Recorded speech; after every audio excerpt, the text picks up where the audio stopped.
আলহামদুলিল্লাহ আল্লাহ রাব্বুল আলামিনের শুকর গুজার হচ্ছি যে আল্লাহ রাব্বুল আলামিন আমাদেরকে সাইয়্যিদুল আইয়াম জুমার দিনে সাইয়্যিদুল মাকান আল্লাহ রাব্বুল আলামিনের ঘরে আল্লাহ রাব্বুল আলামিনের শ্রেষ্ঠ সৃষ্টি মানুষ তার মাঝে শ্রেষ্ঠ ঈমানদার করে আল্লাহ রাব্বুল আলামিনের দেওয়া সময় এবং সুস্থতার নিয়ামতের ভাগীদার করে আল্লাহ রাব্বুল আলামিনের কাছে সর্ব উৎকৃষ্ট মজলিস মাজালিসুল যিকিরে আমাদেরকে আগে ভাগে আল্লাহর কথা শোনার জন্য আসার বসার তৌফিক এবং যোগ্যতা দান করলেন। সে আল্লাহ রাব্বুল আলামিনের কাছে আল্লাহ রাব্বুল আলামিনের শেখানো বাক্যে আমরা কালেমাতুর শুকর আদায় করছি আনন্দ চিত্তে, আল্লাহকে খুশি করার নিমিত্তে সকলে পড়ছি আলহামদুলিল্লাহ। দরুদ এবং সালাম বর্ষিত হোক অযুত ততোধিক ধারায় আপনার আমার প্রিয় রাসূল যিনি আমাদেরকে শিখিয়েছেন সর্ব উৎকৃষ্টভাবে আল্লাহ রাব্বুল আলামিনের জিকির কিভাবে করতে হয়, তিনি আপনার আমার প্রিয় রাসূল জনাবে মুহাম্মদুর রাসূলুল্লাহ। সম্মানিত হাজিরিন, আজকের এই জুমা পূর্ব সংক্ষিপ্ত অধিবেশনে আমরা সংক্ষিপ্ত সময়ে যে বিষয়ের উপরে কথা শুনতে চাই সেটি হচ্ছে কোরআন সুন্নাহর আলোকে স্বাধীনতার নিয়ামতের দাম এবং এই স্বাধীনতার নিয়ামতের কৃতজ্ঞতা এবং স্বাধীনতা রক্ষার্থে আমাদের জন্য দায়িত্ব এবং কর্তব্য কি, এ বিষয়ের উপরে আমরা আজকে কোরআন হাদিস থেকে সংক্ষিপ্ত সময় কিছু কথা শুনতে চাই, যেটা আমাদের জীবনে প্রতিটি নাগরিকের জীবনে ধারণ করে এবং তদনুযায়ী আমাদের এই দেশ আমাদের মাতৃভূমিকে রক্ষা করা এবং মাতৃভূমির পক্ষে থাকা, এর জন্য আমাদের সচেষ্ট হওয়া, এটা আল্লাহ রাব্বুল আলামিন এবং তার রাসূল আমাদের জন্য কি দায়িত্ব দিয়েছেন সেই বিষয়ে আমরা সংক্ষিপ্ত কিছু কথা শুনবো। ওয়া মা তাওফীকি ইল্লা বিল্লাহ। প্রিয় ভাইয়েরা, আমরা রিসেন্ট আমলে অনেক কথা শুনি, বিশেষ করে এই স্বাধীনতাকে নিয়ে অনেকে অনেক ধরনের কটূক্তি করে। কেউ তো এরকম কথাও বলে 10-15 মিনিটে আমাদের দেশ খেয়ে ফেলবে, দখল করে ফেলবে। আবার কেউ এর আগে বলতো এই দেশ এ উদ্দেশ্যে সে উদ্দেশ্যে স্বাধীন হয়েছে, স্বাধীনতার উদ্দেশ্যের সাথে সেকুলারিজম নানান কিছু আমাদেরকে বুঝ দিয়েছে। সব আমলেই আমাদের এই প্রত্যাশিত স্বাধীনতা নিয়ে কিছু না কিছু মিথ্যাচার এবং কিছু না কিছু আল্লাহ রাব্বুল আলামিনের নাশুকরি ছিল। এই জন্য আজকে আমরা সংক্ষিপ্ত সময় খুবই গুরুত্বপূর্ণ বিষয়ে আমরা কিছু কথাবার্তা শোনার জন্য চেষ্টা করব। আল্লাহ যেন আমাদেরকে এই কথাগুলো শুনে আমল করার তৌফিক দান করেন। প্রিয় ভাইয়েরা, আমি কয়েকটা আয়াতে কারিমার আলোকে আপনাদের কাছে কতগুলো বিষয় বলবো। 1 নম্বর যেটি বলবো সেটি হচ্ছে কোন জাতি গোষ্ঠী যদি আল্লাহর কোন নিয়ামত পাওয়ার পরে তারা যদি সেই নিয়ামতের হক আদায় না করে, আল্লাহ সূরা নাহল এর 112 নম্বর আয়াতের মধ্যে ভয়ঙ্কর একটা কথা বলেছেন যে যদি তোমরা কৃতজ্ঞতা আল্লাহর দেওয়া নিয়ামতের শুকরিয়া যদি আদায় না করো, রব্বুল আলামিন তোমাদেরকে প্রথমত 2 ধরনের বিপদ দিয়ে পরীক্ষা করবেন। বিপদ হবে কয় ধরনের? 2 ধরনের। এটা আল্লাহ রাব্বুল আলামিনের চ্যালেঞ্জ। আল্লাহ রাব্বুল আলামিন উদাহরণ দিচ্ছেন সূরা নাহলের ভিতরে। আল্লাহ বলছেন ওয়াদারাবাল্লাহু মাসালান ক্বরিয়াতান কানাত আমিনাতাম মুতমাইন্না। আল্লাহ বলছেন এই জনপদের মধ্যে এমন কতগুলা জায়গা ছিল, আল্লাহ রাব্বুল আলামিন সেই জনপদবাসীর উদাহরণ তোমাদের সামনে দিচ্ছেন। ওই জনপদবাসীর 2টা নিয়ামত আল্লাহ দিয়েছিলেন। 1 নম্বরে রব্বুল আলামিন তাদের জন্য নিরাপত্তা দান করেছিলেন। ওই মানুষগুলা কখনো নিজেদেরকে অনিরাপদ ভাবতো না, তাদেরকে নিরাপত্তার চাদরে আল্লাহর দয়ায় তাদেরকে সব সময় আল্লাহর পক্ষ থেকে সুরক্ষা দেওয়া হয়েছিল। আল্লাহ বলছেন মুতমাইন্নাতান, সাথে সাথে তাদের হৃদয়ের মধ্যে একটা তাতমাইন করে দেওয়া হয়েছিল। আপনি জানেন আপনার পাশে শত্রু আছে, যদিও আপনি এখন নিরাপদ অনুভব করছেন, কিন্তু আপনার টেনশন আছে একটা, কখন আপনাকে আক্রমণ করে, কখন আপনার চুরি হয়ে যায়। আল্লাহ বলছেন তাদেরকে এমন নিরাপত্তা দেওয়া হয়েছিল যে তাদের হৃদয়ের মধ্যে এটা বসে গিয়েছিল যে তাদের কোনো দুশ্চিন্তা নাই। আল্লাহ রাব্বুল আমিন বলছেন আল্লাহ রাব্বুল আমিন বলছেন ইয়াতিহা রিজকুহা রাগাদাম মিন কুল্লি মাকানিন। এক নম্বর আল্লাহ তাদের সার্বভৌমত্বের নিরাপত্তা দিয়েছিলেন, আর দুই নম্বর তাদের রিজিককে এমন প্রশস্ত করে দিয়েছিলেন চতুর্দিক থেকে তাদের কাছে শুধু রিজিক এসে যেত। সুবহানাল্লাহ। যা লাগাই তাতেই রব্বুল আমিন বরকত দেন, যে ব্যবসাতে হাত দেয় তার মধ্যে রব্বুল আমিন বিরাট বড় নিয়ামত দিয়ে দেন। একবার ঠান্ডা মাথায় চিন্তা করেন, আপনার রিজিকের কোনো দুশ্চিন্তা নাই আর আপনার নিরাপত্তার কোনো অভাব নাই। এই দুইটা যদি কোনো মানুষের কপালে চলে আসে, তাইলে ওই মানুষ আর ওই জনপদের জন্য এর থেকে শান্তির আর কি হতে পারে? ঠিক কিনা? যা কামাই করছেন, যা কামাই করতে চাচ্ছেন সবগুলি সহজে পেয়ে যান। সাথে সাথে আপনি যা কামাই রুজি করেছেন নিরাপত্তার মধ্যে আছেন, আপনার চুরির ভয় নাই, ডাকাতির ভয় নাই, জীবনহানির ভয় নাই, শ্লীলতাহানির ভয় নাই। রব্বুল আমিন বলছেন এই দুই ধরনের নিয়ামত দিয়ে একটা জনপদকে আমি ভরপুর করে দিলাম, কিন্তু এরা এমন কপাল পোড়া, ফাকাফারাত বিআনউমিল্লাহ, আল্লাহ যে তাদেরকে নিয়ামত দিয়েছেন তারা এইটা ভুলে গেল। ভুলে যে আল্লাহর ইবাদত না করে আসনামের ইবাদত করতে শুরু করলো। আল্লাহর দয়ার পরিবর্তে তারা বুদ্ধি বিবেক খাটিয়েছিল, সময় মতো ইনভেস্ট করেছিল, নানান ধরনের কথা বলে বলে রব্বুল আলামিনের কুফরিতে নিমজ্জিত হয়ে গেল। যাদের এই দুই নিয়ামত ছিল, আল্লাহ বলছেন যেই না আমার প্রতি কুফরি করলো, ফাযাকাল্লাহু লিবাসাল জু'i ওয়াল খাউফ, আল্লাহ বলছেন আল্লাহ এবার তাদেরকে ধরলেন, যাকা মানে সাত চাকা। আল্লাহ বলছেন তাদেরকে এমন ভাবে ধরা হলো দুইটা জিনিস দিয়া, একটা হচ্ছে তাদের জন্য ভয়, আরেকটা হচ্ছে তাদের জন্য ক্ষুধা। আল্লাহ দারিদ্রতা আর ভয় তাদের মধ্যে এমন ভাবে চাপায় দিলেন যে ওই মানুষগুলোর অবস্থা এমন হয়েছিল, মুফাসসিররা ব্যাখ্যা করছেন, একজন ভাই জীবন রক্ষার জন্য আরেকজনের গায়ের চামড়া ছিঁড়ে ছিঁড়ে খেয়ে ফেলেছিল। এমন রব্বুল আলামিন পরীক্ষা দিলেন। আল্লাহ রব্বুল আলামিন এই আয়াতে কারিমার দ্বারা বোঝাচ্ছেন, বান্দা এটা কাদের ফল? বিমা কানু ইয়াসনাউন। আল্লাহ বলছেন এইটা তোমাদের হাতের অর্জন, এটা তোমাদের হাতের কামাই। ওই মানুষগুলার নিরাপত্তা ছিল, ওই মানুষগুলার স্বাধীনতা ছিল, ওই মানুষগুলার আল্লাহর পক্ষ থেকে রিজিক ছিল, কিন্তু আল্লাহকে চিনে নাই, আল্লাহর হুকুমকে মানে নাই। রব্বুল আমিন তাদের জন্যই কঠিন পরীক্ষা দেন। ঠান্ডা মাথায় আমার দেশকে আমি এর সাথে মিলাতে চাই না চূড়ান্তভাবে, কিন্তু একটু হিসাব মিলায় দেখেন আপনার আমার দেশে নিরাপত্তার ঘাটতি আছে কিনা? আছে কিনা? ব্যাংকের মধ্যে টাকা রাখছিলাম তো আমরা, সেই ব্যাংকের টাকা তো কোথার থেকে হাওয়া হয়ে গেল আমরা তো বুঝলাম না। এখন ব্যাংকে যার 10-20 লাখ টাকা আছে, এমন ব্যাংকও আছে সারাদিন ধর্ণা দেওয়ার পরে 10,000 টাকা দেয় না। ঠিক কিনা? এখন অন্য ব্যাংকে যাদের টাকা আছে তারাও তো দুশ্চিন্তার মধ্যে আছে এখন, যে বাবা টাকা রাখবো কি রাখবো না। অনেকেই বলে এটা খালি অঙ্কে থাকে আর কিছুই থাকে না। এই যে চিন্তা, এই চিন্তাটা কোথার থেকে আসলো?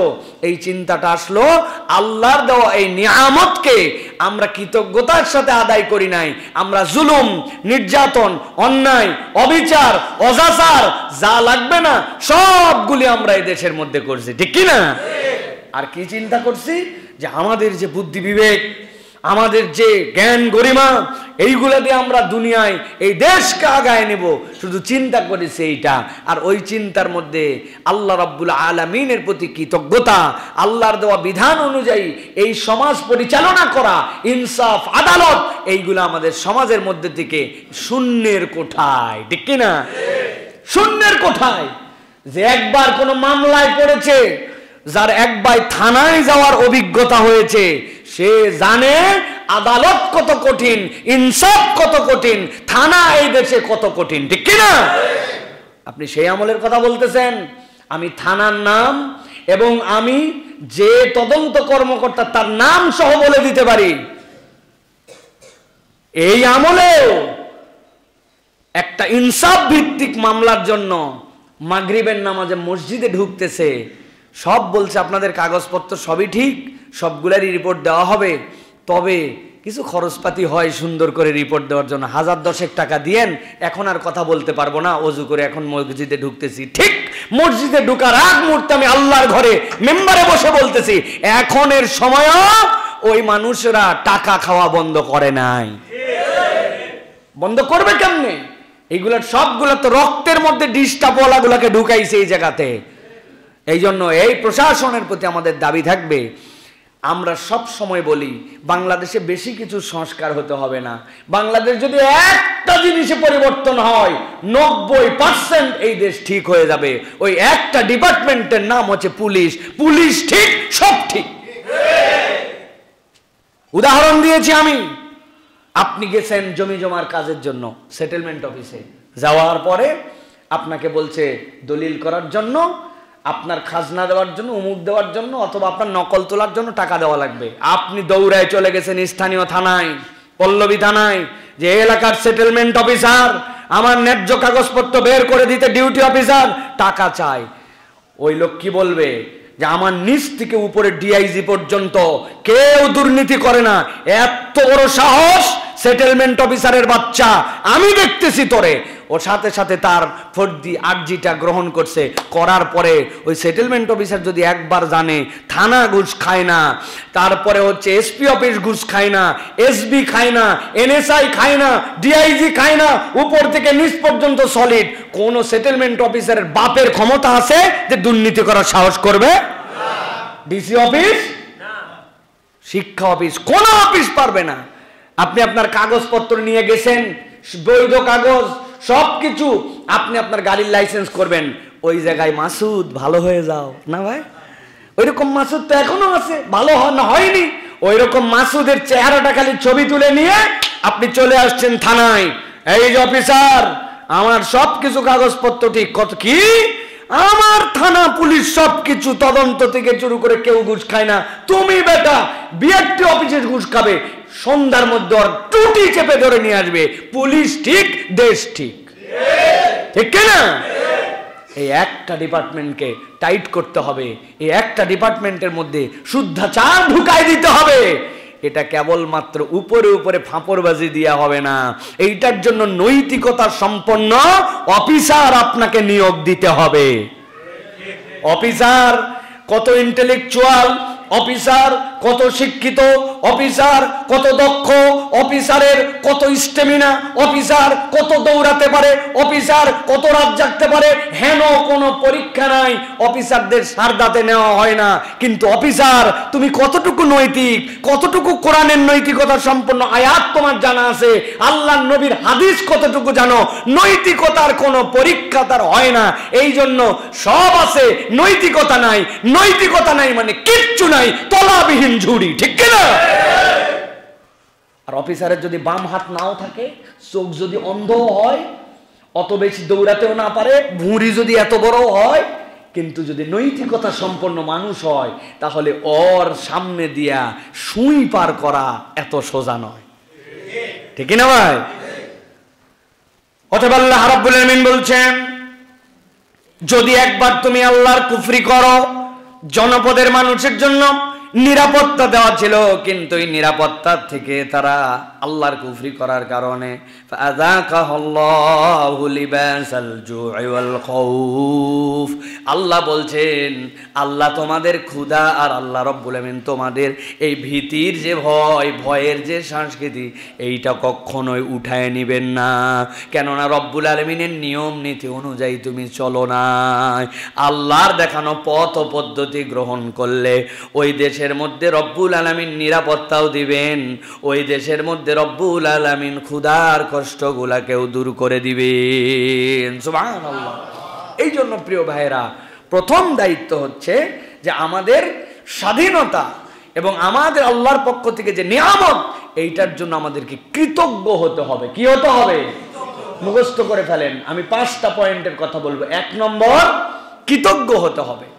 2 নম্বরে আল্লাহ রাব্বুল আলামিন কোরআনুল কারীমের 14 নম্বর সূরা ইব্রাহিম, সূরা ইব্রাহিমের মধ্যে আল্লাহ রাব্বুল আলামিন বলছেন, وَإِذْ تَأَذَّنَ رَبُّكُمْ لَئِن شَكَرْتُمْ لَأَزِيدَنَّكُمْ وَلَئِن كَفَرْتُمْ إِنَّ عَذَابِي لَشَدِيدٌ।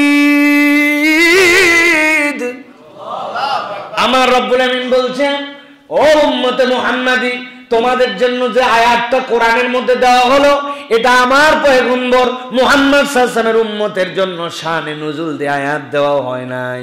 আমি মুসার ওই কওমের কথা বললাম যাদের সন্তানদেরকে হত্যা করে ফেলা হতো, নারীদেরকে দাসী বানায় ফেলা হতো, পুরুষদেরকে দাস বানায় দেওয়া হতো, কোন রকম তাদের ইবাদতের স্বাধীনতা ছিল না। ফিরআউন যা ইচ্ছা তাই করত। আল্লাহ রব্বুল আলামিন তাদেরকে এমন স্বাধীনতা দিলেন, রব্বুল আলামিন তাদেরকে ওই সাগরের পারে নিয়ে আসলেন। এরপরে 12 জনার জন্য রব্বুল আলামিন বাড়ি দিতে বললেন, রাস্তা 12টা হয়ে গেল। কেননা পানি তো আল্লাহর গোলামি করে। পানি আপনার কি মনে হয় মুসাকে চেনে না? মুসাকে চিনে, মুসার কওমকে চিনে, ফেরাউনকেও চিনে। যদি না চিনতো মুসার কওমকে পার করে দিল কেমনে, আর ফেরাউনকে ওখানে ডুবাই দিল কেমনে? তার মানে পানিও গোলামি করে আল্লাহ। আল্লাহ রাব্বুল আলামিন মুসা আলাইহিস সালামকে পার করে দিলেন। গভীর মনোযোগে খেয়াল করেন, মুসা আলাইহিস সালামের কওম যখন পার হয়ে গেল, ওই পারে যাওয়ার পরে পিছন দিকে তাকাইছে, তাকায় মুসা আলাইহিস সালামকে বলছে, মুসা পার তো আমরা হইছি, রাস্তাও হয়ে গেছে, কিন্তু পিছনে দেখো, তুমি বললে ফেরাউনের কবল থেকে মুক্ত, কিন্তু তারাও তো একই রাস্তায় আসে। মুসা আলাইহিস সালাম মনে কষ্ট পাইলেন, কেননা মুসা আলাইহিস সালাম তো স্বাভাবিক নবী নন, একটুখানি তিনি কিন্তু অস্বাভাবিক নবী। অস্বাভাবিক মানে অস্বাভাবিক মানসিক দিক দিয়ে নয়, আল্লাহ প্রকৃতিগতভাবেই তাকে ব্যতিক্রম নবী বানাইছিলেন। এমন কথা উনি বলতেন যেই কথা আর কেউ বলার সাহস পায় নাই। ওটার একটা কারণও ছিল, মুসা আলাইহিস সালামের নাম ছিল মুসা কালিমুল্লাহ, কি আল্লাহর সাথে কথা বলতে পারতেন। এখন আমার সাথে যার ইন্টিমেসি বেশি, আমার সাথে যার কথা বেশি, তার সাথেই কথা বলতে বলতে আবেগের কথাও হয়, আবদারের কথাও বেশি হয়, ঠিক কি না? জীবনেও যার সাথে দেখা হয় নাই, তার কাছে কোনো আদর আবদার করতে পারবো আমি? রাগ করতে পারবো আমি? না। কিন্তু যার সাথে বেশি কথা হয়, পৃথিবীর যত নবী রাসূল আসছে সবগুলাকে আল্লাহ ভায়া মাধ্যম দিয়ে কথা বলাইছেন। আর মুসা যা বলতো আল্লাহরে ডাইরেক্ট বলতো। সুবহানাল্লাহ। ষষ্ঠ আসমানে আমার নবী গেছেন মিরাজের রাত্রে। সপ্তম আসমানে উঠার আগে জিবরাইল বলছেন, ইনি মুসা, আপনি সালাম করেন আপনার ভাই পয়গম্বর মুসা আলাইহিস সালামকে। সালাম করার পরে মুসা আলাইহিস সালামের পরে মুহাম্মদুর রাসূলুল্লাহ সাল্লাল্লাহু আলাইহি ওয়াসাল্লামকে সালামের উত্তর দিয়েছেন, তার জন্য কল্যাণের দোয়া করছেন। এবার আমার নবী যেই না সপ্তম আসমানের দিকে উপরে উঠে যাচ্ছেন, এমন সময় নবীজি শুনতেছেন কে যেন বলতেছে, কত পরে আসলো, আমি কবে আসছি, আসার পর আমি ষষ্ঠ আসমানেই থেকে গেলাম, আর উনি উপরে হর হর করে উঠে যাচ্ছে। নবীজি এই কথা শুনে জিবরাইল আমিনকে বলছেন, জিবরাইল এই কথা বলে কে? বলে মুসা আলাইহিস সালাম বলতেছে। বলি এইরকম কথা বলছে, আল্লাহর সাথে এরকম কথায় ওনার অভ্যাস। আল্লাহু আকবার। এইভাবে উনি কথা বলেন আল্লাহর সাথে। আদম আলাইহিস সালামের কাছে একদিন আসছেন, আসার পর আদম আলাইহিস সালামকে ধরছেন, আব্বা আপনার সাথে কথা আছে। সহিহ মুসলিমের হাদিসের মধ্যে কথা, আব্বা আপনার সাথে কথা আছে। কি কথা? ভাব চক্কর দেখেই বুঝছে গরম গরম কথা। বলছে, আব্বা আল্লাহ আপনাকে জান্নাতে রাখছিল। হ্যাঁ, আল্লাহ আপনাকে জান্নাতে বলছিলেন না, লা তাকরাবা হাযিহিশ শাজারা, এই গাছের কাছে আপনি যাবেন না। তো আপনার এত বড় জান্নাত, পুরা জান্নাতে সব জায়গায় যাবেন, ওই জায়গায় যেতে মানা করলো, ওই জায়গায় গেলেন, আর আমাদের দুনিয়ায় আসা লাগলো। এরপরে ঝামেলা, ঝঞ্ঝট, বিচার, জাহান্নাম, আপনার জন্যই যত ঝামেলা। আমার কথা নয়, এইভাবে কথা বলতেছে। বাপরে, হযরত মুসা আলাইহিস সালাম আদম আলাইহিস সালামের কথা শুনে দমে যায় নাই, হেসে দিয়ে বলতেছে, কথা ঠিক রে বাপ, যা বলছিস কথা ঠিক, কিন্তু আমার একটু কথা আছে। কি কথা বলেন আব্বা?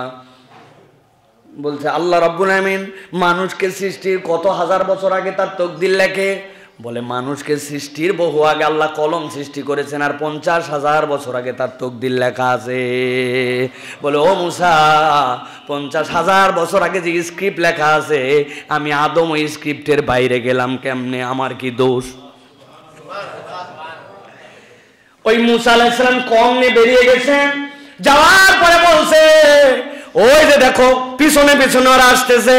স্বাধীনতার কথাটা বোঝেন, আল্লাহ রাব্বুল আলামিন কি শিখাচ্ছেন? আল্লাহ রাব্বুল আলামিন এরপরে ওই কওমকে দেখালেন, যেই পানি কথা শুনে তোমাদেরকে রাস্তা বের করে দিল, ওই পানি ফেরাউনকে দলবল সহ ডুবাইয়া মারল। 3টা শিক্ষা আছে এখানে। 1 নম্বর হচ্ছে, ধরে না, ধরে না, ধরে না, ধরলে আল্লাহ এটা মনে রাখতে হবে। 2 নম্বর বিষয় হচ্ছে তওবা আল্লাহ পছন্দ করেন, তবে এমন সময় তওবা করছেন বেকায়দায় পড়ে, ওই তওবা আপনার আর কাজে লাগে না। মানুষ তখন আপনার প্রতি বিশ্বাস হারায় ফেলে, আপনার কথা তখন মানুষ আর বিশ্বাস পায় না, ঠিক কি না? 3 নম্বরে আল্লাহ রাব্বুল আলামিন বলছেন ওয়া ইস্তাযানা রাব্বুকুম, আল্লাহ তোমাদেরকে যে নির্দেশ দিচ্ছেন, কি নির্দেশ? লাইন শাকারতুম, যদি তোমরা কৃতজ্ঞ হও। আল্লাহ রাব্বুল আলামিন বলছেন আজকে তোমাকে মুক্ত করা হলো, স্বাধীনতা দেওয়া হলো, নারীদেরকে গোলামীর জিনজির থেকে মুক্ত করে দেওয়া হলো, আর তোমাদের সন্তানকেও হত্যা করতে পারবে না। তোমাদেরকে রব্বুল আলামিন স্বাধীন ভূখণ্ডের মালিক বানায় দিলেন। আল্লাহ বলছেন মুসা, আপনার কওমকে দায়িত্ব দেওয়া হলো, এখন যদি কৃতজ্ঞ হন আপনার স্বাধীনতার নিয়ামত থাকবে, আর যদি কৃতজ্ঞ না হন স্বাধীনতা কেবল নামে থাকবে। ভালো করে বুঝেন কি বুঝাইছি। স্বাধীনতার নামে থাকবে, কিন্তু আপনার কৃতজ্ঞতা না থাকলে ওইটা আপনার তখন স্বাধীনতা থাকবে না, ঠিক কি না? সব খতিব এইরকম করে কথাবার্তা বিগত 15 বছরে বলছিল তো না?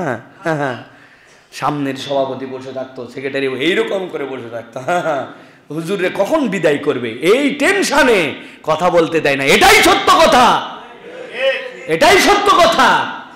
প্রত্যেকটা মসজিদের উপর খবরদারি হয়েছে, এই দরজাতে ঢুকে কমিটি বানাই দিয়ে ওই দরজাতে বের হয়ে গেছে, আমরা দেখি নাই এইগুলো? এই খবরদারি আমরা দেখেছি। আল্লাহ রাব্বুল আলামিন বলেন তাহলে দেশ তো স্বাধীনই ছিল, তা আপনি কথা বলতে পারতেন না কেন? কেন আপনি তখন গোলামীর জিনজিরে ছিলেন? আল্লাহ বলছেন কৃতজ্ঞ যদি হও স্বাধীনতা স্বাধীনতার মতো থাকবে, আর কৃতজ্ঞ না হলে স্বাধীনতার নাম সর্বস্ব থাকবে। ওই স্বাধীনতার থেকে পরাধীনতা অনেক অনেক অনেক কঠিন, ঠিক কিনা?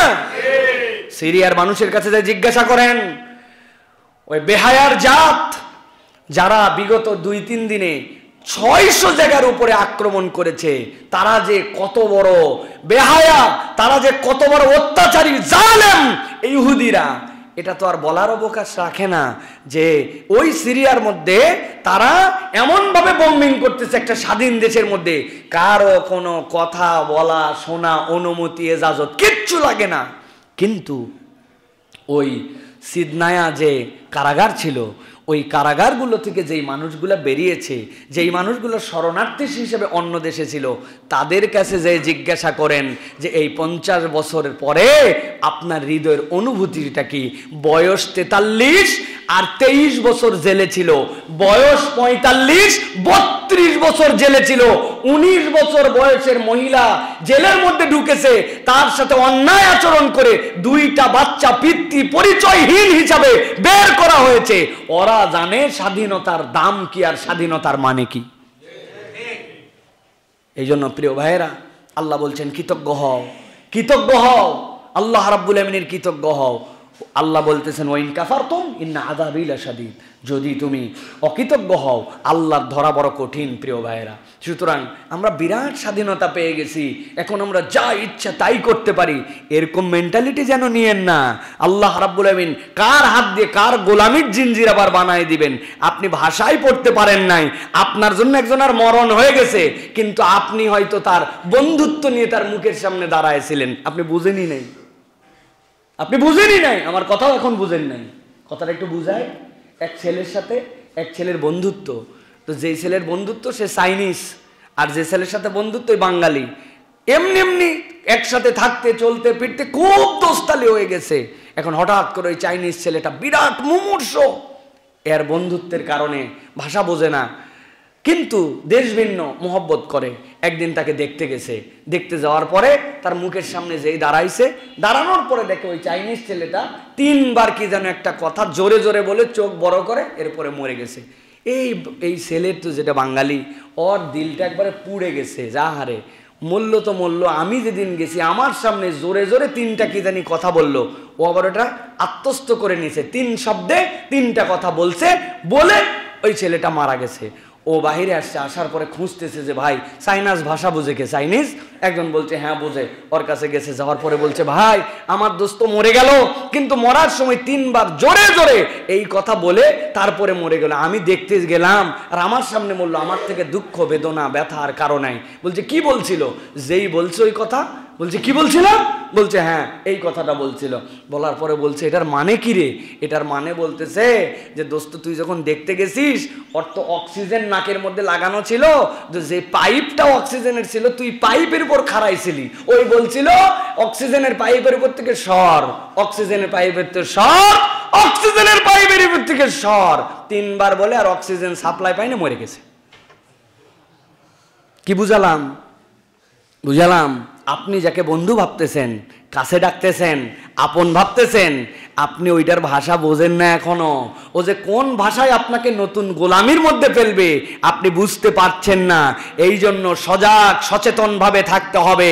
ইসলামহীন করার পায় তারা 50 বছর ধরে এই দেশে চলতেছে, এখনো বন্ধ হয় নাই। অতএব আমরা যদি সচেতন না হই আবার নতুন কোন ফ্যাসিজম আমাদের মাথা চাড়া দিয়ে আমাদের উপর বসতে পারে, ঠিক কি না? সতর্ক থাকতে হবে আমাদেরকে, প্রিয় ভাইরা। আল্লাহ রাব্বুল আলামিন বলছেন মানুষের চরিত্রটা কি জানো নাকি? এটা আমার কথা নয়। আমার কথা হলে আমার গলার কথা হবে, আমার গরম মারা হবে, আমার ব্যক্তি কথা হবে। আপনি আমার কথা তো সহ্য নাও করতে পারেন, কিন্তু আল্লাহ রাব্বুল আলামিন বলছেন সূরা জুমারের মধ্যে বলছেন আল্লাহ 39 নম্বর সূরার 49 নম্বর আয়াতের মধ্যে ফাইদা মাসাল ইনসানা দুরদানা সুম্মা ইযা খাওয়ালনাহু নি'মাতাম মিন্না ক্বালা ইন্নামা উতিতুহু আলা ইলমিন বাল হিয়া ফিতনা ওয়ালাকিন্না আকসারাহুম লা ইয়ালামুন। আল্লাহ বলছেন আমি যখন আমার কোন বান্দাদেরকে নিয়ামত দিয়ে বিধৌত করে দেই, নিয়ামত দিয়ে তাদেরকে আমি রব্বুল আমিনের পক্ষ থেকে আমার দয়া অনুগ্রহে ভরপুর করে দেই। আল্লাহ রব্বুল আমিন বলছেন ক্বালা ইন্নামা উতিতুহু আলা ইলমিন। ওরা বড়াই করে বলে আমরা উদ্যোগ নেই, আমরা পরিকল্পনা করে, আমরা মাস্টার মাইন্ড হইয়া আমরা এই আন্দোলনে সফল হয়েছিলাম। অথচ 5 তারিখ ভোরের আগ পর্যন্ত কারো বুকের মধ্যে পানি ছিল না।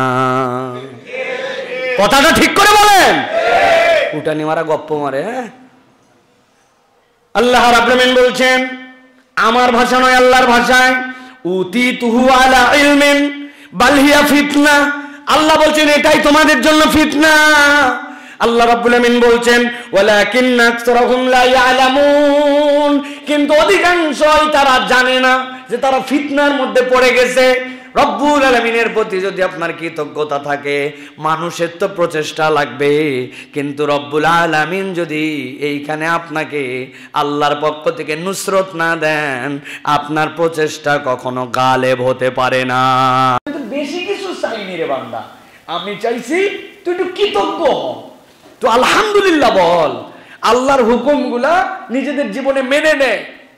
আমি রব তো এইটুকু চাইছি। উল্টা আমরা দেখতেছি কি আমাদের স্বাধীনতা নিয়ে কথা বলা হয় যে আমাদের স্বাধীনতা নাকি সেকুলারিজমের জন্য প্রতিষ্ঠিত হয়েছিল, আমাদের স্বাধীনতা নাকি ধর্ম নিরপেক্ষতাবাদের জন্য প্রতিষ্ঠিত হয়েছিল। চলেন অথেন্টিক ভাবে একটু দেখি। স্বাধীনতাকে অস্বীকার করা এইটা হচ্ছে একটা গোপন মিশন আমাদের এক শ্রেণীর দ্বারা। কিভাবে? যে স্বাধীনতাকে ইসলাম থেকে বিচ্ছিন্ন করে দেওয়া, এটা হচ্ছে তাদের এখন টার্গেট। প্রিয় ভাইরা, স্বাধীনতার ঘোষণা ইসলাম। বাংলাদেশের যে প্রথম অধিবেশন স্বাধীনতার ঘোষণা দেওয়ার পরে 26শে মার্চের যে 7টা 40-এর দ্বিতীয় অধিবেশন হয়েছিল, ওই স্বাধীন বাংলা বিপ্লবী বেতার কেন্দ্র থেকে কোন কথা বলা হয়েছিল? সেখান থেকে কবি আব্দুল সালাম তার ঘোষণাপত্র যেটা পাঠ করে শুনিয়েছিলেন, কি বলছিলেন জানেন? নাহমাদুহু ওয়া নুসাল্লি আলা রাসূলিহিল কারীম, আসসালামু আলাইকুম ওয়া রাহমাতুল্লাহি ওয়া বারাকাতুহু। নাহমাদুহু ওয়া নুসাল্লি আলা কি সেকুলারিজম? আসসালামু আলাইকুম। তাহলে আপনারা যে এই কথা বলছেন, তারপরে তিনি ঘোষণার মধ্যে বলেছিলেন নাসরুম মিনাল্লাহি ওয়া ফাতহুন করিব। এটা তো হচ্ছে গীতা থেকে নেওয়া, না না কোন জায়গা থেকে নেওয়া? লা ইলাহা ইল্লাল্লাহ নাসরুম মিনাল্লাহ ওয়া ফাতহুন করিব। এটা ছিল আমাদের ঘোষণাপত্রের মধ্যে। আন্দাগন্দা কথা বলছি না প্রিয় ভাইরা। বাংলাদেশের স্বাধীনতা যুদ্ধের দলিলপত্র ৫ম খণ্ড পৃষ্ঠা নম্বর ১১ যাই দেখে নিবেন, এর মধ্যে এগুলো রেফারেন্স হিসেবে উল্লেখ আছে প্রিয় ভাইরা। মুক্তিযুদ্ধকালীন সরকারি ঘোষণা এবং নির্দেশাবলী যেগুলো ছিল ১৪ এপ্রিল আল্লাহু আকবার বলে শুরু, এবং ভবিষ্যৎ আমাদের জন্য, অতীতের চেয়ে ভবিষ্যৎ আমাদের জন্য সুখকর, আল্লাহর সাহায্য এবং বিজয় আমাদের সামনে আমাদের ইনশাআল্লাহ নিকটবর্তী, আল্লাহ সহায়, পরম করুণাময়, আল্লাহর সাহায্য, আল্লাহর উপর বিশ্বাস রেখে ন্যায়ের সংগ্রামে অবিচল থাকুন, এই কথাগুলো বলা হয়েছিল। বাংলাদেশ আপনারা মুক্তিযুদ্ধের দলিলপত্র যেগুলো ৩য় খণ্ড 16 থেকে 18 পৃষ্ঠার মধ্যে এগুলো দেখতে পাবেন। যারা আল্লাহর উপর ভরসা করে মানুষকে উদ্বুদ্ধ করে নাসরুম মিনাল্লাহি ওয়া ফাতুন কারীব বলে আল্লাহ রাব্বুল আলামিনের জন্য সাহায্য চেয়ে যুদ্ধে গেল, আপনি ওই যুদ্ধকে এরপরে বয়ানের মধ্যে নিয়ে আসলেন। এটা নাকি সেকুলারিজম প্রতিষ্ঠার জন্য, এটা নাকি দেশকে ধর্মহীন করার ষড়যন্ত্রের জন্য, দেশকে বৈষম্যমূলক, কখনো বলে সমাজতান্ত্রিক বিপ্লব করার জন্য, উমুক করার জন্য, তুমুক করার জন্য। জি না, এই স্বাধীনতা আর এই ইসলাম অঙ্গাঙ্গিভাবে জড়িত হয়ে আমাদের কাছে এসেছিল। এটা আপনাকে স্বীকার করতে হবে প্রিয় ভাইরা। লেভেল সর্বস্ব ইসলাম নয়। কে বলেছিলেন? আপনাদের নেতা, স্বাধীনতার নেতা আপনারা যাকে বলছেন, এটা আমাদের কথা নয়। আপনারা বলেছিলেন যে 1970 সালের নভেম্বরের সাধারণ নির্বাচনের আগে বেতার এবং টেলিভিশনে আমাদের শেখ মুজিবুর রহমান যে বক্তব্য দিয়েছিলেন, কি বলছিলেন? আমাদের বিরুদ্ধে অপপ্রচার করা হচ্ছে, আমরা ইসলামে বিশ্বাসী নয়। এ কথার জবাবে আমরা সুস্পষ্ট বক্তব্য, লেভেল সর্বস্ব ইসলামে বিশ্বাসী নয়। আমরা বিশ্বাস করি ইনসাফের ইসলামে। আমাদের ইসলাম হযরত রাসূল করিম সাল্লাল্লাহু আলাইহি ওয়াসাল্লামের ইসলাম, যে ইসলাম জগৎবাসীকে শিক্ষা দিয়েছে ন্যায় সুবিচারের অমোঘ মন্ত্র। বঙ্গবন্ধুর ভাষণ নভেম্বর, বাংলাদেশে এই যে স্বাধীনতার দলিলপত্রের পৃষ্ঠা নম্বর 21 মধ্যে পাবেন।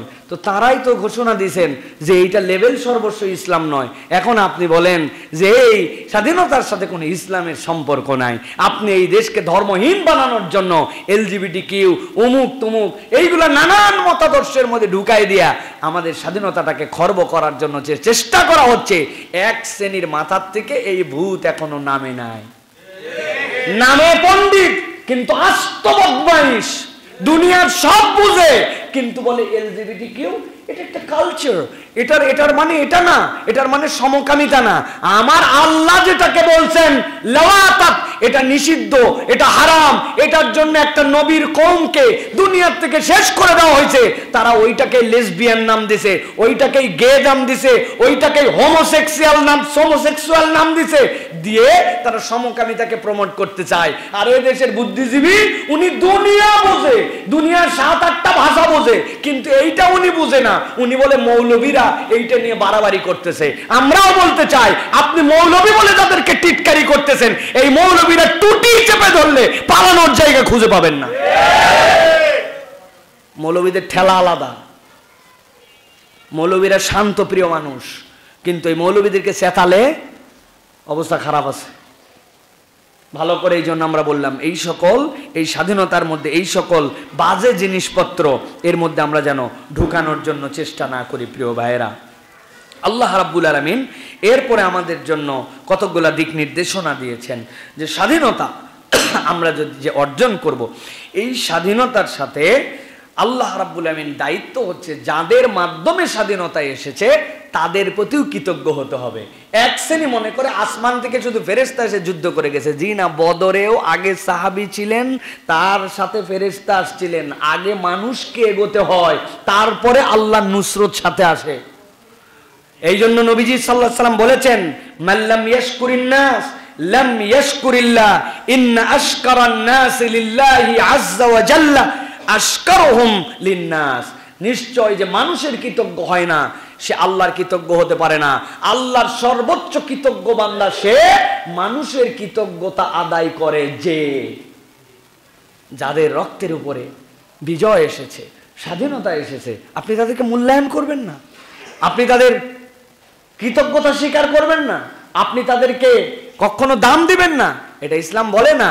এটা আপনাকে অবশ্যই করতে হবে, কিন্তু এই চেতনা বিক্রি করে খাওয়া যাবে না। চেতনা বিক্রি করার যে সংস্কৃতি এবং কালচার, ওইটা আমাদের জন্য বড় বিপর্যয় ডেকে নিয়ে আসবে। এই জন্য চেতনাকে কখনো বিক্রি করা যায় না, চেতনাকে হৃদয়ের মধ্যে ধারণ করতে হয়। চেতনা বিক্রি করলে কি হয়? ডাস্টবিনে উচ্ছিষ্টের মতো ওইটাকে মানুষ ফেলে দেয়। পৃথিবীর ইতিহাস নাই, পুরা পৃথিবী সৃষ্টির পর থেকে এই পর্যন্ত ফেরাউনেরও ইতিহাস নাই। ফেরাউনের সাথে যারা গেছিল সবগুলাকে আল্লাহ ডুবাইছিলেন ওই জায়গায়, আর যারা যায়নি তারা ছিল। আর এই আমলে আমরা দেখেছি যে একসাথে সবাই পালায় গেছে। আমরা দেখছি না ভাই? ইতিহাস নাই এরকম প্রিয় ভাইরা। এটার কারণ কি ভাই? এটা তো আমাদের সমাজেরই মানুষ। তাহলে এইভাবে ভাবতে হলো কেন? কারণ চেতনাটা এমনভাবে ফেরি করা হয়েছিল যেটা মানুষ আসলে নিতে পারে নাই। মানুষের হৃদয়ের মধ্যে থেকে ওইটা উচ্ছিষ্টের মতো হয়ে গিয়েছিল। এই জন্য কখনো কপচাতে হয় না, কোনো কিছু কপচায় ফেলতে হয় না। লেবু অতি চিপলে তিতা হয়ে যায়, বলে না ভাই? এই জন্য প্রিয় ভাইরা, আমাদেরকে আমাদের স্বাধীনতা, সার্বভৌমত্ব, এটা যদি আমাদেরকে টিকায় রাখতে হয় তাহলে আমাদেরকে সব সময় খেয়াল রাখতে হবে ইনসাফ আমাদের সমাজে লাগবে। 2 নম্বর, জুলুম মুক্ত পরিবেশ লাগবে। 3 নম্বর, মানবাধিকার আপনাকে আদায় করে দিতে হবে।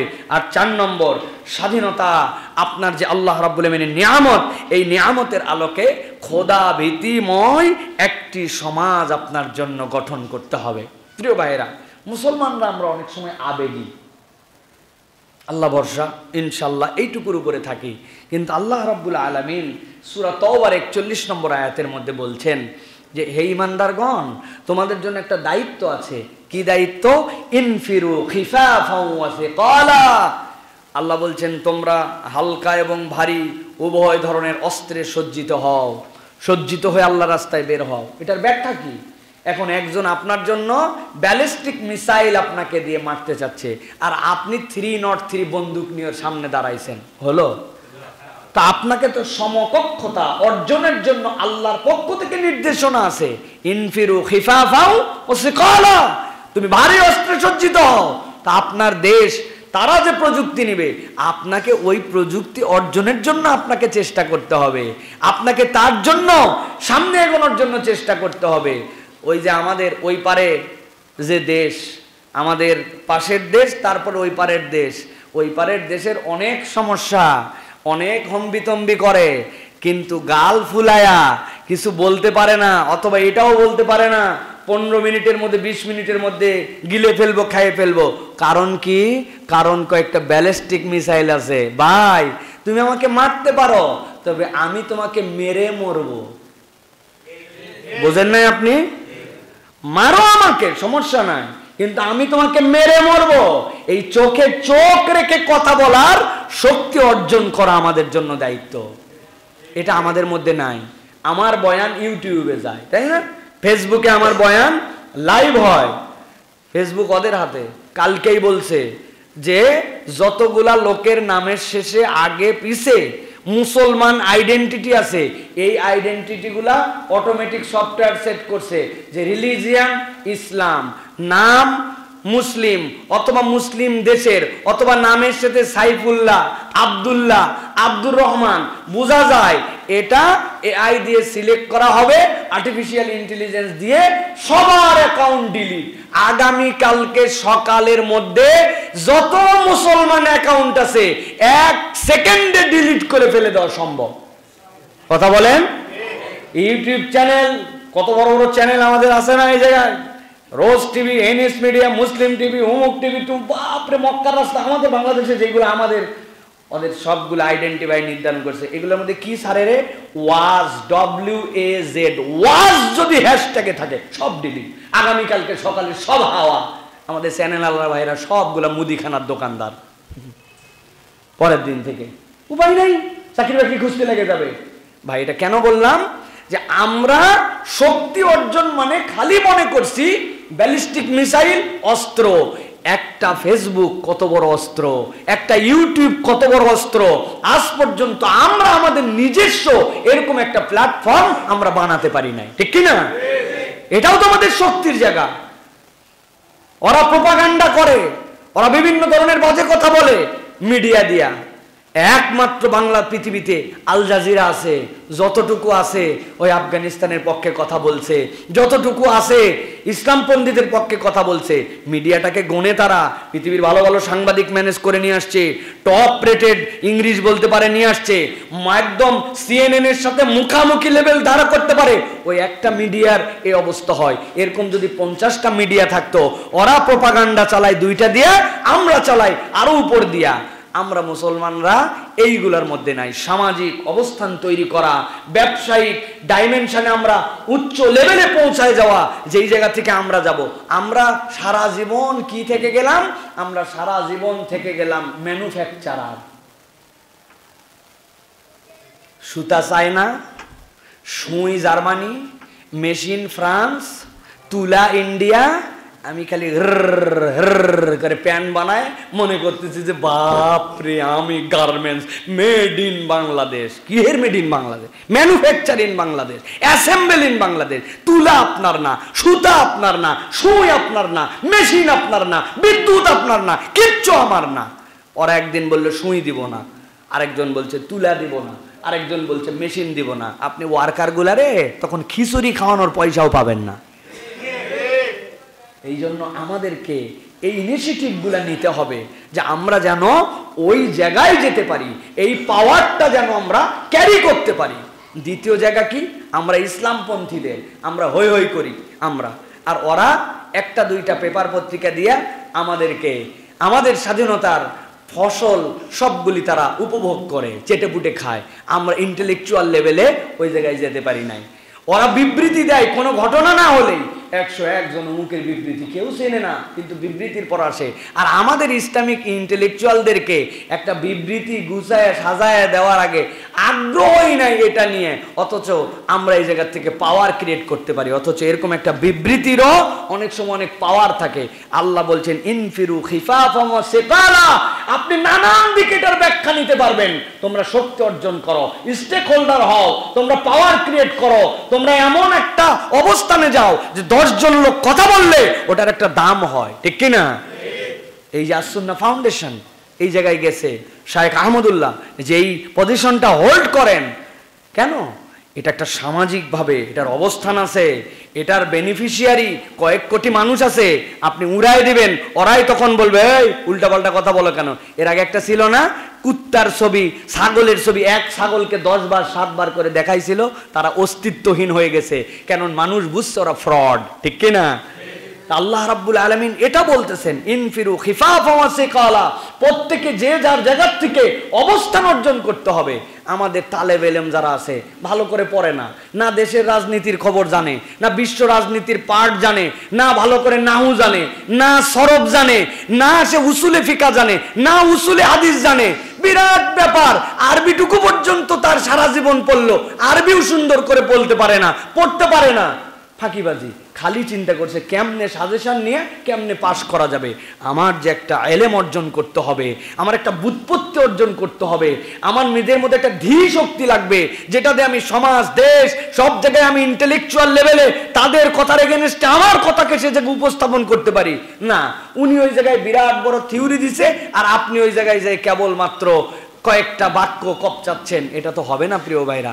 ইনফিরু খিফাফাম ওয়া সিকালা, আমাদেরকে স্টেক হোল্ডারের এই জায়গাটাকে আমাদের সব সময় অ্যাসেট হিসাবে নিয়ে আমাদেরকে এগোনোর জন্য চেষ্টা করতে হবে। বিশেষ করে আমার তরুণ প্রজন্ম, ইয়াং যারা, তাদেরকে সব সময় এই বিষয়গুলো নিয়ে ভাবতে হবে। আমাদের আব্দুল্লাহ বিন আব্দুর রাজ্জাক ভাই চমৎকার একটা কথা বলেন। উনি বলেন, আমি যখন ইংল্যান্ডের ইউনিভার্সিটিতে ইকোনমিক্সে যখন আমি ওই জায়গাতে পিএইচডি করছিলাম ইংল্যান্ডে, বিশ্বকাপ ফুটবল ইংল্যান্ডে থাকা অবস্থাতে দেখছি যে টিএসসিতে 20,000 ঢাবির ছাত্র একসাথে খেলা দেখতেছে, সারা রাত হই হই করতেছে। আর ইংল্যান্ডের ওইরকম ক্যামব্রিজে, ইংল্যান্ডের আশপাশের বড় বড় ইউনিভার্সিটিতে তাদের কাছে কোনো খবরই নাই যে পৃথিবীতে আজকে সকার নামে একটা গেমের ফাইনাল হচ্ছে। কেননা তারা তাদের চিন্তা নিয়ে আসে, পড়ালেখা নিয়ে আসে, দেখলেও ব্যক্তিগতভাবে ঘরে দেখতেছে। ইউনিভার্সিটিতে এরকম বিনোদিত হতে হবে এটা তাদের চিন্তাতেও নাই। তারা আছে চিন্তা নিয়ে, তারা আছে গবেষণা নিয়ে, তারা আছে নিজের অবস্থান নিয়ে। তো ওদের ইউনিভার্সিটি র্যাঙ্কিং এ এক হবে না, তো আমাদেরগুলো হবে নাকি? আমাদের এগুলো কিন্তু ইউনিভার্সিটি মনে করে না। এমন এমন শিক্ষক আছে, আমি কি বলবো, এগুলো বলি না, আমাদের ইউনিভার্সিটির কথা বলতেছি, ইসলামী ইউনিভার্সিটি, এগুলো ইউনিভার্সিটি জানি না, যেখানে আমি থেকে আসছি 8-10 বছর। আল্লাহ মাফ করুক, এমন টিচার আছেন যে টিচার হিসেবে সম্মান করি আমরা, ওইগুলো টিচারকে আমরা ছাত্র অবস্থায় পড়াতে পারতাম। ওইগুলো টিচারকে ছাত্র অবস্থায় আমরা, আল্লাহ আমাদেরকে যতটুকু যোগ্যতা দিয়েছিলেন পড়াতে পারতাম। কিভাবে নিয়োগ হয়েছে? মামু, খালা, শালা, দুলাভাই, এই সকল দিয়ে উনি নিয়োগ হয়ে গেছে। উপর থেকে 1, 2, 10 র্যাঙ্কিংয়ে নাই, উনি 41 নিয়োগ হয়ে গেছে। ঢাকা বিশ্ববিদ্যালয়ে আলাদা 10 থেকে 11টা ডিপার্টমেন্ট খোলা হয়েছে শুধু শিক্ষক নেওয়ার জন্য। ভালো করে বুঝেন কথাটা, ডিপার্টমেন্ট খুলে শিক্ষক নেয় নাই, দলীয় লোক নেওয়া লাগবে জন্য ডিপার্টমেন্ট খুলছে। আমার কথা নয়, গতকালকের পত্রিকা সার্চ করে দেখবেন আপনারা, এগুলো বানানো কথা নয়, শেষ করে দিছে সব। এই জন্য আল্লাহ রাব্বুল আমিন বলছেন, ওয়াজাহিদু বিআমওয়ালিকুম ওয়া আনফুসিকুম ফি সাবিলিল্লাহ, তোমরা আল্লাহর রাস্তায় তোমাদের মাল এবং জান দিয়ে চেষ্টা করো। এটা কেবলমাত্র এই জিহাদ নয়, সব জায়গায় আপনি আপনার অবস্থান দাঁড় করান। আমাদের যারা ডাক্তাররা আছেন, আরে ভাই, যেই রক্ত আমার গায়ে, ওই রক্ত যেই সিরিঞ্জ দিয়ে নিয়ে যেই রিজেন্টে পরীক্ষা করেন, ওটা বাংলাদেশেও হয়, ওটা পার্শ্ববর্তী দেশেও হয়, তা আপনার ফলাফল 2 নম্বর হয় কেন? আপনার হাসপাতালে 2 নম্বর ট্রিটমেন্ট হয় কেন? এই জন্য না সেখানে মানুষ যায়। আমরা আজ পর্যন্ত এই জায়গাতে কখনো ইনসাফ কায়েম করতে পারলাম না। আরে ডাক্তার, তুমি ওই মেডিকেলের কয়টা পয়সা খাওয়ার জন্য, ওই ওষুধ কোম্পানির কয়টা পয়সা খাওয়ার জন্য, লাগলে ওই ওষুধ লেখো, না লাগলে ওইটা লেখো। আর যারা ওইটা বানায়, ও জানে যে এই পরিমাণ ডাক্তারকে দিতে হয়, এই পরিমাণ কমিশন দিতে হয়, ওর মধ্যে যা যা ঔষধ লাগবে ঔষধ নাই। আপনারে বলে দিছে গ্যাসের ওষুধের পাওয়ার P20, কিন্তু ওই গ্যাসের ওষুধের পাওয়ার 20-এর জন্য যা ইনগ্রিডিয়েন্টস লাগবে নাই, ওটা মূলত আছে 5। শুনে দেখেন আপনারা, যে মিট পড়তে যান, এমন কোন ওষুধ নাই যে ওষুধের 2 নম্বর নাই, সব 2 নম্বর। আহা, আর আমরা বলি যে আমরা আমাদের দেশে ট্রিটমেন্ট করব। তাহলে ইনফিরু খিফাফা ওয়া সিকালা, আল্লাহ আপনাকে এই জায়গাটা দিয়েছিল, আপনি আপনার মেডিকেল সেক্টরটা ঠিক করেন। এইখানে টেস্ট করছেন একটা, পাশেরটাতেই ভিন্ন। কেন রে ভাই?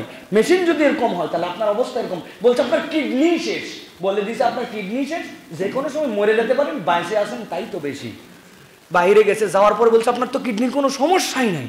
মাথাই খারাপ, মরে যাওয়ার সার্টিফিকেট দিল, আর ওখানে বলতেছে যে আপনার কোনো সমস্যা নেই। এত দূর পার্থক্য কেমন করে হয়? এগুলো বানানো কথা ভাই। এইগুলো হচ্ছে আমার স্বাধীনতাকে রক্ষা করতে হলে এই জায়গাগুলো আমাদেরকে বিল্ড আপ করতে হবে, নৈতিকতা হবে। যে যার সেক্টর থেকে আপনাকে মাজা সোজা করে আপনাকে দাঁড়াতে হবে। আপনি যদি মাজা সোজা করে না দাঁড়ান, তাহলে আপনার এটা কখনো এই দেশের স্বাধীনতাকে প্রকৃতার্থে আমরা ধরে রাখতে পারবো না প্রিয় ভাইয়েরা। তবে শেষ কথা বলবো প্রিয় ভাইয়েরা, যে আল্লাহ রাব্বুল আমিনের শুকরিয়া, প্রস্তুতি, ইনসাফ, আদালত, আল্লাহ ভীতি সবই লাগবে, কিন্তু ভয় পাওয়ার কোনো কারণ নাই, ভয় পাওয়ার কারণ নাই।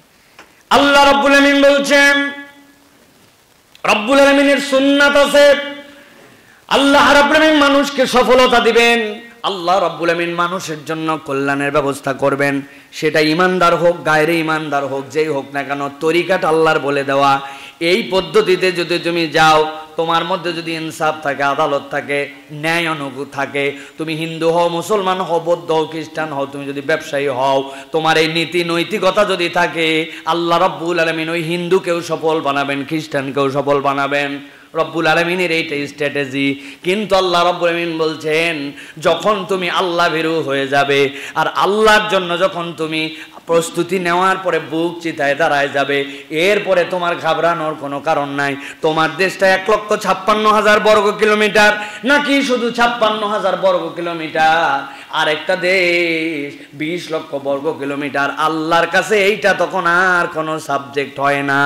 রব্বুল আমিন কোরআনুল কারীমের মধ্যে বলছেন, সূরা বাকারা 249 নম্বর আয়াতের মধ্যে আল্লাহ বলছেন, কাম মিন ফিয়াতিন কলিলাতিন গলাবাত ফিয়াতান কাসীরাতাম বিইذনিল্লাহ ওয়াল্লাহু মা'আস সাবিরিন। আল্লাহ বলছেন, ভয় পাওয়ার কোনো কারণ নাই। তুমি কি দেখো নাই কত ছোট্ট ছোট্ট জনপদের মানুষকে রব্বুল আমিন কত বড় বড় জনপদের উপরে বিজয়ী করেছেন।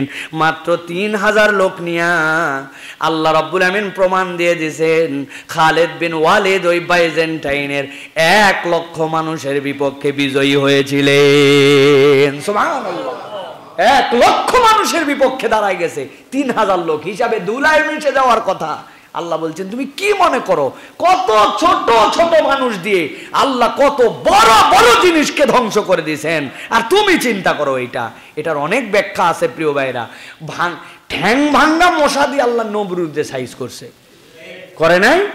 খালি সাইজ না, ওর মাথায় সব সময় কেউ কাঠ দিয়ে মারতে আসতো, কেউ ঝাঁটা দিয়ে পিটাতে আসতো, কোনোটাতেই তার শান্তি হতো না। পরে একদিন হাতের কাছে কিছু পায় নাই, ওর যে গোলাম ছিল ওই গোলাম পায়ের মধ্যে খড়ম ছিল, তাও খড়মের এক পাট ছিঁড়া, ওইটাই বলছে ওটা দিয়ে মার, ওটা দিয়ে তুলে পিটাইছে। তখন দেখছে জুতা ঝাঁটার থেকে কাঠের থেকে অন্য সব কিছুর থেকে জুতা দিয়ে মারলে আরাম হয়। এরপরে যতদিন না মরছে ততদিন খালি জুতা দিয়ে পিটাইছে ওরে। আল্লাহ বাইসে থাকেও দেখাইছে এটা জিল্লতি কি জিনিস। আপনি বড় বড় লেকচার দিচ্ছেন কিন্তু আপনি ভিতর থেকে লেকচার দিতে পারতেছেন না, বাইরে থেকে পালায়া যায় লেকচার মারাতে হচ্ছে। আর বললাম না, বাকিটুকু বুঝে খায়েন আপনারা। হ্যাঁ, আল্লাহ রাব্বুল আমিন বলতেছেন এই জন্য যে বিইজনিল্লাহ, তার সাথে আল্লাহ রাব্বুল আলামিনের আদেশ লাগবে। আর আল্লাহ বলতেছেন আল্লাহু মা'আস সাবিরিন, তুমি যদি ধৈর্য ধরে থাকতে পারো রব্বুল আলামিন তোমাকে বিজয়ী করে দিবেন। সুবহানাল্লাহ। অতএব দখল করে ফেলবো, খাইয়ে ফেলবো, এটা বলতে দেন, সমস্যা নাই, কিন্তু আমাদের শক্তি অর্জনের জন্য আমাদেরকে চেষ্টা করতে হবে। তবে মুসলমানদের সবচেয়ে বড় শক্তির নাম হচ্ছে নৈতিক বল। সবচেয়ে বড় কি নাম? নৈতিক বল। ওদের আছে ব্যালিস্টিক বল, ওদের আছে নানান বল, কিন্তু আমাদের যে নৈতিকতা, এই নৈতিকতা যদি ঠিক থাকে মুসলমানের পরাজিত হওয়ার কোনো সুযোগ। বলবেন হুজুর 47,000 যে গাজায় মরে গেল, যারা মরে গেছে এরা তো পরাজিত হয়ে গেছে না ভাই? আরে আপনি হিসাব মিলাতে পারেন নাই। ওই যে ইহইয়া সিনওয়ার বলেছিলেন, আরে মিয়া আমার তো হার্ট স্ট্রোক করেও মরে যেতে পারতাম, গাড়ি অ্যাক্সিডেন্ট করেও মরে যেতে পারতাম, ঘুমের মধ্যে ছিলাম হঠাৎ করে দম বন্ধ হয়ে মরে যেতে পারতাম। আমাকে আল্লাহর বিপক্ষের ওই সকল দুশমনদের গুলি দিয়ে আমাকে আল্লাহ শাহাদতের মৃত্যু দিছে, আমি তো মরি নাই। মুসলমান যদি শাহাদতের মৃত্যু পায় সে চিরজীবনের জন্য বেঁচে যায়, ঠিক কি না? তুমি আমার কি দিয়ে হারাবা? হারানোর কোনো হিসাব এখানে হবে না।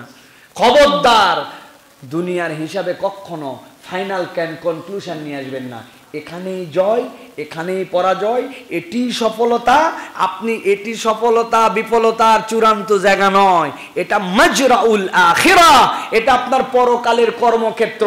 আপনি চেষ্টা করছেন, ফলাফল পাবেন আল্লাহ রাব্বুল আলামিনের কাছে, ঠিক কি না? এই জন্য মুসলমান বাঁচলে গাজী, মরলে ওই শাহাদতের মৃত্যুর তামান্না লাগবে। ওই তামান্না দেখলেই বাকিদের ইনশাআল্লাহ, গরুর মুত যারা খায় ওরা অটো মুতে দিবে।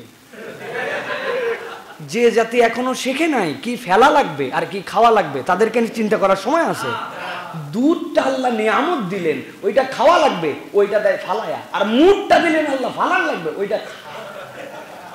যারা মুত খায় দুধ ফালায়, ওদের কিনা আমাদের চিন্তা আছে? নিজেদেরকে নিয়ে চিন্তা করেন। আমাদের স্বাধীনতা, আমাদের সার্বভৌমত্বের জন্য আমাদেরকে নৈতিকতা সম্পন্ন মানুষ হতে হবে। আল্লাহর কাছে যেন বুকে হাত দিয়ে বলতে পারি, রব তোমার আইনের পক্ষে ছিলাম, তোমার ইনসাফের পক্ষে ছিলাম, আমি কখনো আদালত ইনসাফ ব্রেক করি নাই। ভাই বোনের সম্পদ আমার কাছে ছিল, আমি হকামা হক্কাহু আদায় করে দিয়েছি। নামাজ থেকে আমি গাফলত করি নাই, মুখ ছিল মিথ্যা কথা বলি নাই, গীবত গিল্লা করি নাই, পরোপকারের জন্য আমি সর্বদা চেষ্টা করেছি, যা ইবাদত করেছি ইখলাস লিল্লাহ, অন্তর থেকে তোমার জন্যই কেবল করেছি। আল্লাহ বলবেন, বান্দা দুনিয়ার কেউ হয়তো তোকে চেনে না, কিন্তু আল্লাহর ফেরেশতারা তোকে চেনে, আয় খালি আমার কাছে, সালামুন কাওলাম মির রব্বির রহিম, রব তোকে সালাম দিয়ে দিয়ে জান্নাতে নিয়ে যাবে। কিসের দুনিয়ার সফলতার বিফলতার চিন্তায় আছেন?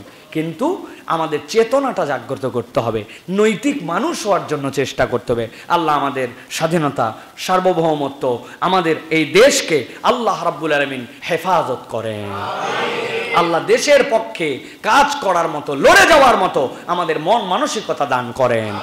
আল্লাহ রাব্বুল আলামিন এই দেশে ইসলামী হুকুমত এবং ইসলামী আইন যেন এই দেশ পরিচালিত হয়, খেলাফত যেন এই দেশের মধ্যে চালু হয়, আল্লাহ যেন সেই পক্ষে কাজ করার আমাদেরকে তৌফিক দান করেন। হাদা মা ইনদি ওয়াল ইলমু ইনদাল্লাহ।